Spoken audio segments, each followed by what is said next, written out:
Joining us on the official Motorola ARIA chart show, a man that knows all about the charts. He stormed the Billboard 100 with his debut album. His name is Neo. They call him the Kid. Welcome to the show. Thank you, sir. Happy to be here. Now, it seems your life has had an amazing turnaround since perhaps your mid-teens or early teens. Can you tell us a bit about the situation you grew up in? Well, I grew up in Las Vegas with my mother, single-parent home. Growing up in Las Vegas was not at all what you think. It's not, you would think, oh, I grew up in Las Vegas, so you were on the strip every night, and you have this kind of story, that kind of... No, it wasn't that at all. Like, at the time, they were very, very adamant about not having anybody young on the strip. Like, to the point where if you were on the strip and you didn't look of age, a police officer would walk up to you, ask you for your ID. If you were not of age, a police car would escort you off the strip.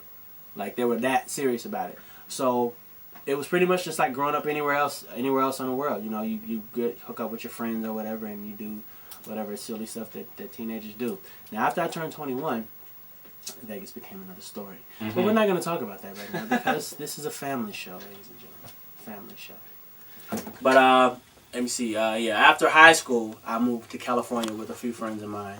And, in pursuit of this music business, got a deal with Columbia Records, a solo deal by myself. Turned out to be a really, really negative situation. Got released from the deal early because it was so negative. But their one stipulation to let me go was that they were going to keep the album that I did over there. I had written my entire album when I was over there as well. And a few months later, I turned on the radio and I hear Marcus Houston singing a song called That Girl. That was supposed to be my first single when I was on Columbia Records, a song that I wrote. And they sold it to him and they didn't tell me anything about it. I wouldn't have known. Had I not turned on the radio that day, I would have never known that I got a placement with Marcus Houston for that song. So, it was kind of a bittersweet situation. It was bitter because I'm like, man, that's supposed to be me. But then sweet because that was my introduction to the world of writing, which is what pretty much got the attention of the rest of the world, as far as me. That's the song that got people asking questions.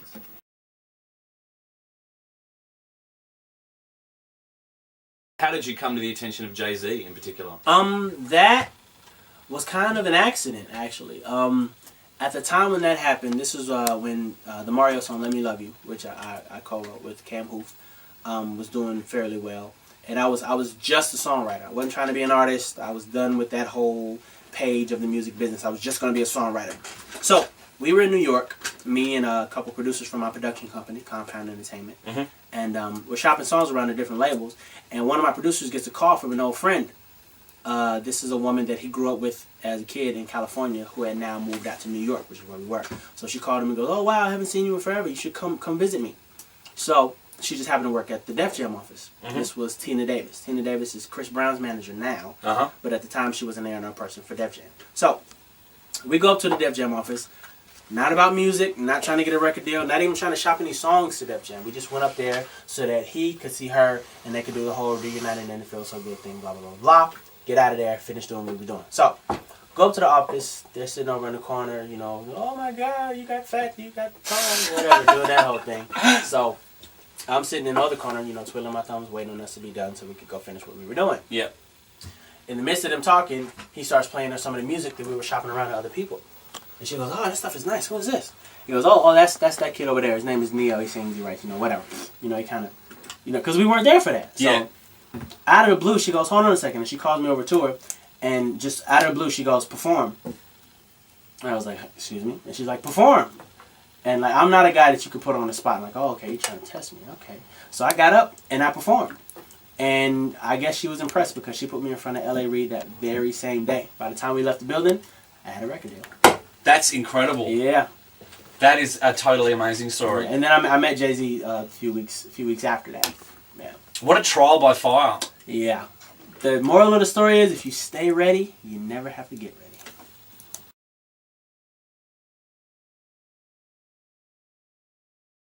So have you spent much time with Jay-Z at all? Yeah. In the beginning, it was kind of weird because, it's Jay-Z. You have a certain way that you feel about a person and you like put them on this pedestal and then you meet them and you don't know how to talk to them. So our first few conversations were very, very one-sided, if any sides at all. It's like, "Hey man, how you doing? Hey, what's up?" Cricket. All right, well, I'm just going now. All right, man, take care. And that was pretty much it. But he actually had to pull me to the side and go, "Look, at the end of the day, I eat, sleep, and crap just like you. I'm a regular guy. Talk to me like a regular person. Ignore the whole I'm Sean. Hi, I'm Sean. What's your name? And like, so after that, we became real cool. Like, he invited me to his birthday party not too long ago. And that was cool because it wasn't even like a big, extravagant type thing. It was like him and like 50 of his closest friends, and of all people, he invited me. So I was honored just right off the top. And then I got there, and it's like Chris Tucker was there. Of course, Beyonce was there. A couple basketball players, a couple football players, a couple people from the label, and like it was just a really just cool environment. Like I met his mom. I met Beyonce's mother. It was just a really cool thing. It's a really cool situation. That's wild. Yeah, man.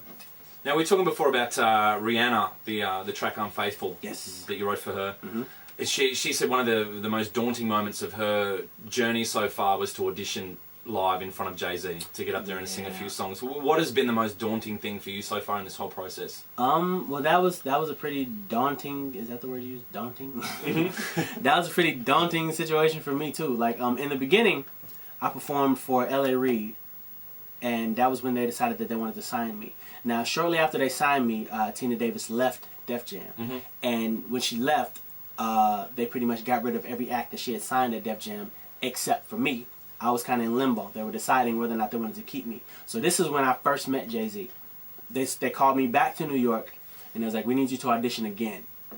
So I'm like, okay. So in the beginning, it was L.A. Reid and like, a few of his henchmen on either side and a few people behind me. Like, that was nerve-wracking enough. This time it's L.A. Reid, Jay-Z, and like, 7 people on this couch, 7 people on that couch, like a room full of people, and I'm like stuck directly in the middle, like a zebra surrounded by lions or something. So I walk up to Jay-Z and I go, hey man, how you doing? I'm Neo. And his first words to me were, why'd you give that song away? Oh! Talking about the Mario song, Let Me Love You. Like, it wasn't, hey, how you doing? Nice to meet you, welcome to the label. It was, why'd you give that song away? Like, nice to meet you too, sir. Okay. So I performed. And let me just let you know, when you perform for any record exec, they're gonna give you the stone face. No emotion whatsoever. Like, they're gonna look at you like why are you wasting my time? So like, don't go off what their facial expression is giving you, because you're gonna start crying and run out of the room like a girl or something. So stone faces all through the whole performance. I finally quit. They were like, okay, thank you very much. I walked out of the room. I'm pacing back and forth in front of the door. They come outside and go, okay, welcome to Def Jam. Oh, God. Yeah, that was nerve-wracking, to say the least. But, yeah. It's funny you say that. You get that impression watching Making the Band on MTV with Puff Daddy. Those guys sit there, these girls perform. And I think they all studied that move from the same... I think they all learned it from the same guy. Like, when they're performing, like, barely even pay attention to them. Play with your nails or something. Act like they're not even there. Even if they're great, just act like they suck. I think they do that to see, who's going to buckle under the pressure. Because it's just walking in there alone is like, oh, God, what am I going to do? It's nerve-wracking. And then you're doing everything you can to impress this person, and they're barely looking at you.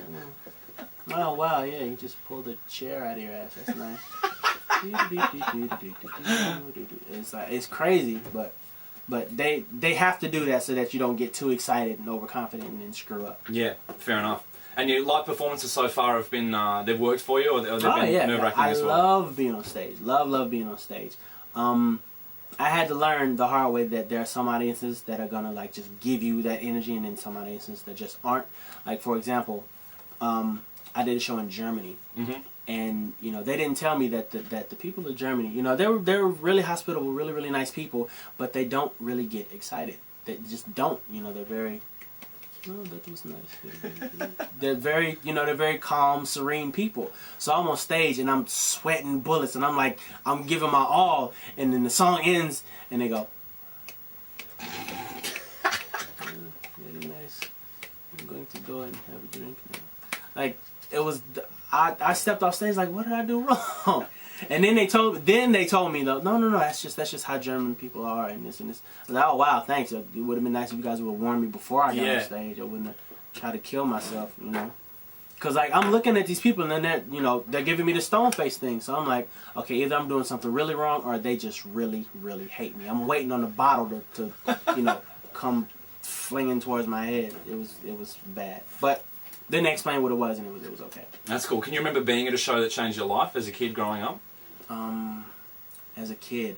The first concert that I ever went to was a New Edition concert. Wow. And this was when New Edition came back, not from the first time. This is after, Bobby had split off and done what he was going to do, and then they introduced Johnny Gill into the group, and then everybody came back together for the reunited tour or whatever. And I remember, this is my first concert ever, mind you. So I remember they came out on stage and they had on these red suits with these red fedora hats and like with a big embroidered tiger over the shoulder. And I just remember seeing that like, this is the coolest thing ever. Ever in the history of the world. This is the coolest thing ever. And I remember they all did their like solo stuff. Ralph Tresvant had his solo stuff.